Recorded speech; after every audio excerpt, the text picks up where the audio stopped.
Ito naman yung ituturo ko sa inyo. Basic lang naman to.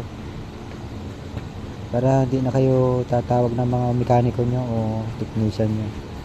Kasi umaatras siya, tingnan nyo. Oh.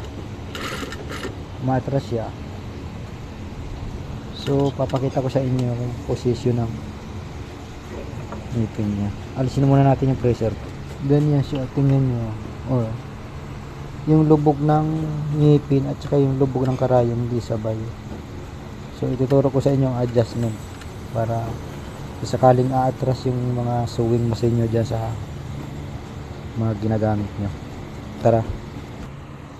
Ito yun, oh. Ayan, isa, dalawa. Luluwagan natin yan para, ayan, yung ngipin niya. Oh, hindi siya sabay. Paatras yung ngipin niya. So, luluwagan natin. Yan, naluwagan ko na yung dalawang tornilyo na to. Gawin nyo, hawakan nyo lang to, tapos iikot nyo yung hand wheel. Yan, tinatong ko muna yung aking camera para mahawakan ko siya. Yan, ilubog nyo na yung karayan na ganyan, tapos iikot natin yung ngipin. Ang tawag dito yung feeding. Feeding nya dito nakalagay. Yan, dapat ganyan siya. Baliktad sa lubog.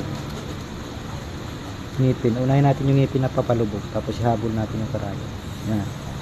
Yan, pipigilan natin dito, tapos ihabol natin yung karayo. Yan, ganyan. Yan, ganyan yan dapat. O yun, sabay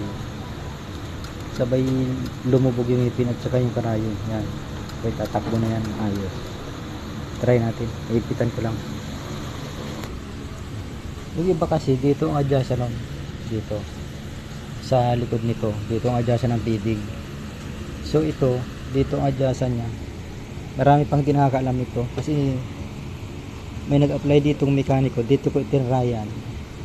Dito nga pinipilit yung feeding sa likod nito. Ay buti nagtanong siya sa akin. Sabi ko nandito yung feeding nya. Ayun, tsaka lang niya na ayos.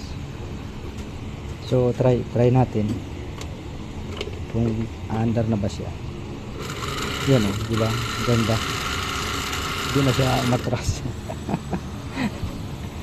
Mabaliw ka dito pag hindi mo alam. So kung nakatulong, paki-like and share. Thank you.